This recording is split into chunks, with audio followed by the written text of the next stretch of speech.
तो इन्ना नतापान नाना लेक्कदा या दिही माध्यम के उनका डंडी उयाले निभे मछिनु अंगे भाई भाई फॉर्मर भाई और इन बा काले कि नता दूर मना और नता में हमने कुछ ना ना कुड़ुक समाज उनका सुंदर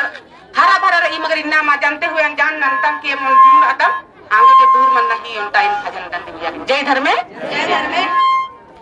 इहाड़ी ना पीपा भैया दारू ना पीपा बड़े खाने में कब इहाड़ी ना पीपा भैया दारू ना पीपा